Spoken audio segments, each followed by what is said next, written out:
নমস্কাৰ বন্ধু বান্ধৱীসকল পুনৰ এটা জব আপডেট ভিডিঅ'লৈ আপোনালোক সকলোকে স্বাগতম জনাইছো আৰু আজি নতুনকৈ মুকলি হোৱা প্ৰাইভেট জবৰ আপডেটসমূহ আপোনালোকৰ কাৰণে লৈ আহিছো গতিকে ভিডিঅ'টো অকনো স্কিপ নকৰাকৈ শেষলৈকে চাই যাব এক number post urgently required female MSW counselling for a NGO working on from drug prevention তো এটা আপোনালোকৰ ফিমেল MSW কাউন্সিলৰ বিচৰা হৈছে এটা NGOত কাম কৰিবৰ কাৰণে তো কোনবা ইছুক প্ৰাৰ্থী যদি আছে এটা ইমেইল আইডি দিয়া হৈছে তাতে আপোনালোকৰ ৰিজিউমখন সেন্ড কৰি দিব সেন্ড কৰি পোষ্টৰ কাৰণে আবেদন কৰি ল'ব আৰু কন্টাক্ট নম্বৰ দিয়া হৈছে দুটা যদি আপোনালোকে পোষ্টৰ বিষয়ে আৰু কিবা জানিব বিচাৰে বা আপোনালোকৰ কিবা সুধিব লগা আছে নম্বৰটা যোগাযোগ কৰি সকলোখিনি ভালদৰে সুধি ল'ব পাৰিব ইয়াৰ পিছৰ সেকেন্ড পোষ্টটো হৈছে আজকাৰ ভেলি একাডেমি আগিয়া ৰিক্ৰুটমেন্ট ইয়াতে আপোনাৰ দুটা পোষ্ট মুকলি কৰা হৈছে প্ৰথমৰ পোষ্টটো হৈছে ফিজিক্যাল এডুকেশন টিচাৰ এটা পোষ্ট মুকলি কৰা হৈছে ইয়াৰ কাৰণে মিনিমাম কোৱালিফিকেশন লাগিব BPEd প্ৰিফেবল পাই যাব ফ্লুয়েন্ট ইন ইংলিশ তো যোন সকলে ইংলিশ ল্যাঙ্গুৱেজটো ভালদৰে ক'ব পৰা বা জানে তেওঁলোকে প্ৰিফেবল পাই যাব আৰু সেকেন্ড পোষ্টটো হৈছে টিচাৰ ফিজিক্সৰ টিচাৰ বিচৰা হৈছে এটা পোষ্ট মুকলি কৰিছে ইয়াৰ কাৰণে শিক্ষাগত অৰ্হতা বিচাৰিছে MSc ফিজিক্সত আপোনালোকৰ MSc কৰা বিচৰা হৈছে ইয়াতে প্ৰিফেবল পাই যাব উইথ BEd তো BEd যোন সকলে BEd কৰা ক্যান্ডিডেট তেওঁলোকে প্ৰিফেবল পাই যাব জব টাইপটো হৈছে full time and part time তো ইয়াতে দুটা অপচন দিয়া আছে ফুল টাইম আৰু পাৰ্ট টাইম আপোনালোকে যোনটো কৰিব বিচাৰে তাতে কৰিব পাৰিব যদি ফুল টাইম কৰো বুলি ভাবে ফুল টাইমও পোষ্টটো কৰিব পাৰিব আৰু যদি পাৰ্ট টাইম কৰো বুলি ভাবে পাৰ্ট টাইমও কৰিব পাৰিব এপ্লিকেশন ফিস নীল কোনো ধৰণৰ এপ্লিকেশন মাসুল দিব নালাগে এই পোষ্টটো এপ্লাই কৰাৰ বাবদ ফ্ৰী কে এপ্লাই কৰিব পাৰিব ইন্টাৰেষ্টেড ক্যান্ডিডেট সকলে ইয়াতে এটা মেইল দিয়া হৈছে তাতে আপোনালোকৰ ৰিজিউম সেন্ড কৰি দিব পোষ্টৰ কাৰণে আবেদন কৰি ল'ব আৰু এটা কন্টাক্ট নম্বৰ দিয়া হৈছে তিনটা আপোনালোকৰ যদি জবটোৰ বিষয়ে কিবা জানিব লগা আছে বা জবটোৰ বিষয়ে যদি কিবা সুধিব বিচাৰে নম্বৰ তিনটাত যোগাযোগ কৰি সকলোবোৰ ভালদৰে সুধি বুজি ল'ব পাৰিব লাষ্ট ডেট 30 আগষ্টলৈকে দিয়া হৈছে যদি কোনোবা ইন্টাৰেষ্টেড আছে 30 আগষ্ট আগতে এই পোষ্ট কেটাৰ কাৰণে এপ্লাই কৰি ল'ব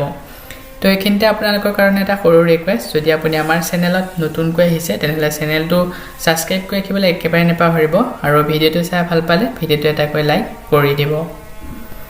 ইয়াৰ পিছত 3 নম্বৰ পোষ্টটো হৈছে GNRC মেডিশপ ৰিক্ৰুটমেন্ট তো GNRC মেডিশপত এই পোষ্ট কেটা মুকলি কৰা হৈছে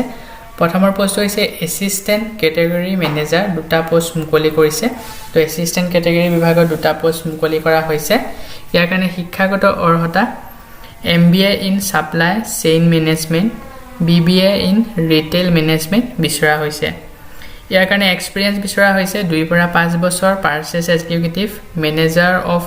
FMCG and Personal Care প্ৰডাক্টৰ ওপৰত এক্সপেৰিয়েন্স বিচৰা হৈছে এজ লিমিট 35 বছৰ মিনিমাম ধৰা হৈছে জব লোকেশনটো হৈছে গুৱাহাটী অসম এই বস্তু আপোনালোকে গুৱাহাটীতে কৰিব পাৰিব লাষ্ট ডেটটো 27/8/2023 27 আগষ্টলৈকে দিয়া হৈছে আজি 25 আৰু দুদিন ইয়াৰ লাষ্ট ডেট দিছে দুদিনৰ ভিতৰত যদি পোষ্টৰ কাৰণে আবেদন কৰিব বিচাৰে আবেদন কৰি ল'ব এই পিছত সেকেন্ড পোষ্টটো হৈছে সিনিয়ৰ MIS এক্সিকিউটিভ এটা পোষ্ট মুকলি কৰা হৈছে এডুকেশনাল কোৱালিফিকেশন গ্ৰেজুৱেট বিচৰা হৈছে ইয়াৰ কাৰণে আৰু এক্সপেৰিয়েন্স বিচাৰিছে 2 পৰা 3 বছৰ ম্যাক্সিমাম এক্সপেৰিয়েন্স বিচৰা হৈছে এপ্লিকেশন ফিস নীল কোনো ধৰণৰ এপ্লিকেশন মাসুল দিব নালাগে পোষ্ট কেটা এপ্লাই কৰাৰ বাবদ ফ্ৰী কে এপ্লাই কৰিব পাৰিব লাষ্ট ডেটটো 10 সেপ্টেম্বৰলৈকে দিছে তো 10 সেপ্টেম্বৰলৈকে ইয়াৰ লাষ্ট ডেট আছে যোনটো সেকেন্ড পোষ্ট হয় সিনিয়ৰ MIS এক্সিকিউটিভৰ কাৰণে যদি কোনোবা ইন্টাৰেষ্টেড আছে 10 সেপ্টেম্বৰৰ আগতে পোষ্টৰ কাৰণে আবেদন কৰি ল'ব তো ইয়াৰ কাৰণে ইছুক প্ৰাৰ্থী সকলে ইয়াতে যোনটো ইমেইল দিয়া হৈছে তাতে আপোনালোকৰ ৰিজিউম সেন্ড কৰিব ইমেইলটো যোগেৰে সেন্ড কৰি পোষ্টৰ কাৰণে আবেদন কৰিব পাৰিব ইয়াৰ পিছৰ 4 নম্বৰ পোষ্টটো হৈছে primary health tech Guwahati recruitment দুটা পোষ্ট মুকলি কৰিছে ইয়াতে প্ৰথম পোষ্টটো হৈছে ৰেগুলাৰিটি অফিচাৰ এটা পোষ্ট মুকলি কৰা হৈছে educational qualification bachelor degree in relevant field বিচৰা হৈছে আৰু ইয়াৰ লগতে এই পোষ্টৰ কাৰণে এক্সপেৰিয়েন্সও বিচৰা হৈছে 2+ আপোনালোকৰ এক্সপেৰিয়েন্স বিচাৰিছে regulatory affairs preferable in the medical device industry তো প্ৰিফেবল পাই যাব মেডিকেল ডিভাইচ ইণ্ডাষ্ট্ৰিৰ পৰা যাৰ এক্সপেৰিয়েন্স আছে এই সকলে প্ৰিফেবল পাই যাব এজ লিমিট বয়সৰ সীমাটো ধৰা হৈছে 21 ৰ পৰা 35 ইয়াৰ্স আৰু ইয়াৰ পিছৰ সেকেন্ড পোষ্টটো হৈছে এমবেডেড ইলেক্ট্ৰনিক্স ইঞ্জিনিয়াৰ তিনটা পোষ্ট মুকলি কৰা হৈছে educational qualification bachelor or master degree বিচৰা হৈছে in electrical and electronics engineer or a related ফিল্ডৰ ওপৰত এইখিনি ওপৰত আপোনালোকৰ এক্সপেৰিয়েন্স এডুকেশনাল কোৱালিফিকেশন বিচৰা হৈছে ইয়াৰ লগতে এক্সপেৰিয়েন্সও বিচাৰিছে মিনিমাম এক্সপেৰিয়েন্স বিচৰা হৈছে ৰেলেভেন্ট ফিল্ডৰ ওপৰত 2 পৰা 5 বছৰ এজ লিমিটটো দিয়া হৈছে 21 ৰ পৰা 35 ইয়াৰ্স যদি আপোনালোকৰ বয়স 21 ৰ পৰা 25 বছৰ ভিতৰত হৈছে তেনেহলে আপোনালোকে পোষ্ট কেটাৰ কাৰণে আবেদন কৰিব পাৰিব এপ্লিকেশন ফিজটো নীল কোনো ধৰণৰ এপ্লিকেশন মাসুল দিব নালাগে পোষ্টটো এপ্লাই কৰাৰ বাবদ ফ্ৰী কে এপ্লাই কৰিব পাৰিব তো ইছ্যু প্ৰাৰ্থীসকলে ইয়াতে এটা মেইল দিয়া হৈছে তাতে আপোনালোকৰ ৰেজিউম সেন্ড কৰি দিব যদি পোষ্টৰ কাৰণে আবেদন কৰিব বিচাৰে লাষ্ট ডেট 31 আগষ্টলৈকে দিয়া হৈছে কোনবা যদি ইন্টাৰেষ্টেড আছে পোষ্ট কেটা এপ্লাই কৰিবলৈ 31 আগষ্টৰ আগতে পোষ্ট কেটাৰ কাৰণে এপ্লাই কৰি লব ইয়াৰ পিছৰ 5 নম্বৰ পোষ্টটো হৈছে sales officer SO required for Acharya foods private limited Guwahati তো এই পোষ্টটো সেলস অফিচাৰৰ বিভাগত মুকলি কৰা হৈছে স্যালাৰি 10000 পৰা 15000 টকা প্ৰতি মাহে দৰমহা দিয়া হ'ব লগতে প্ৰভিডেন্ট ফাণ্ড ইন্সুৰেন্স টু পাই যাব আপোনালোকে প্ৰডাক্ট হৈছে to promote sale of baby food product তো এই বেবি ফুড প্ৰডাক্ট সেল কৰিব লাগে আপোনালোকৰ কামটো হ'ব baby food product sale at departmental store and grocery store of Guwahati market তো গুৱাহাটী মাৰ্কেটৰ ডিপাৰ্টমেন্টাল ষ্ট'ৰ আৰু গ্ৰ'চাৰী ষ্ট'ৰত আপোনালোকৰ বেবি ফুড সেল কৰা আপোনালোকৰ কাম এক্সপেৰিয়েন্স 1 বছৰ এক্সপেৰিয়েন্স বিচৰা হৈছে ইছ্যু প্ৰাৰ্থীসকলে নম্বৰ দিয়া হৈছে নম্বৰটো যোগাযোগ কৰি পোষ্টৰ বিষয়ে ভালদৰে গোটেইখিনি জানি ল'ব আৰু পোষ্টৰ কাৰণে যদি আবেদন কৰিব বিচাৰে নম্বৰটো যোগাযোগ কৰি পোষ্টৰ কাৰণে আবেদন কৰি ল'ব ইয়াৰ পিছত 6 নম্বৰ পোষ্টটো হৈছে required office assistant female DTP fluent English and ayah at Kidzee Zoo Road তো কিডজি জো ৰোডৰ ফালৰ পৰা এই পোষ্টটো মুকলি কৰা হৈছে ইয়াতে আপোনালোকৰ অফিচ এছিষ্টেণ্ট বিচাৰিছে ফিমেল তো এই পোষ্টটো অকল মহিলাসকলেহে এপ্লাই কৰিব পাৰিব ইয়াৰ লগতে ডিটিপি জনা হ'ব লাগিব আৰু ইংলিছটো আপোনালোকে ভালদৰে জনা হ'ব লাগিব এণ্ড আয়া তো এইকেইটা আপোনালোকে ভালদৰে জনা হ'ব লাগিব যদি পোষ্টৰ কাৰণে আবেদন কৰিব বিচাৰে তো কাম আপোনালোকে কিডজি জো ৰোডত কৰিব পাৰিব গুৱাহাটীতে কন্টেক্ট নম্বৰ দিয়া হৈছে ইছ্যু প্ৰাৰ্থীসকলে এই নম্বৰটোত যোগাযোগ কৰি গোটেইখিনি ভালদৰে জানি ল'ব আৰু দৰমহা কিমান দিয়ে কোৱালিফিকেশ্যন কি লাগিব সকলোবোৰ নম্বৰটোত যোগাযোগ কৰি সুধি পুছি লৈ পোষ্টৰ কাৰণে আবেদন কৰি ল'ব যদি আপোনালোকে ইন্টাৰেষ্টেড ইয়াৰ পিছৰ 7 নম্বৰ পোষ্টটো হৈছে এপ্লিকেশ্যন আৰ ইনভাইটেড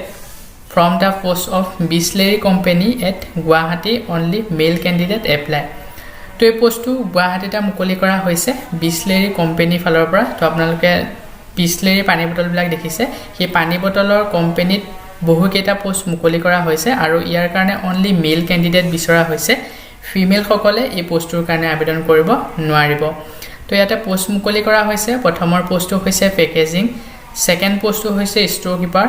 3 নম্বৰ পোষ্টটো হৈছে সুপাৰভাইজাৰ তো টোটেল 3টা পোষ্ট মুকলি কৰা হৈছে শিক্ষাগত অৰ্হতা 10 পাছৰ 12 পাছ আৰু গ্ৰেজুৱেট সকলোৱে এপ্লাই কৰিব পাৰিব স্যালাৰি আপোনালোকৰ ষ্টাৰ্টিং 14000 পৰা 18000 টকা প্ৰতি মাহে দৰমহা দিয়া হ'ব ইয়াৰ লগতে থকা আৰু খোৱাটো ফ্ৰী পাব আৰু ইয়াৰ লগতে পিএফ আৰু ইএসআই বেনিফিট পাই যাব তো পিএফটো হৈছে প্ৰভিডেন্ট ফাণ্ড এটা ইন্সুৰেন্স তো আপোনালোকে সেই ইন্সুৰেন্সটো পাই যাব জয়েনিং কৰা দিনাই লগতে থকা আৰু খোৱা পাই যাব তো আপোনালোকে পোষ্টটো যেতিয়া জয়েন কৰা দিনাখনি আপোনালোকক থকা আৰু খোৱা লগতে ফ্ৰী দি দিব জব লোকেশন হৈছে আমিনগাঁও গুৱাহাটী আমিনগাঁওতে আপোনালোকে পোষ্টটো কৰিব পাৰিব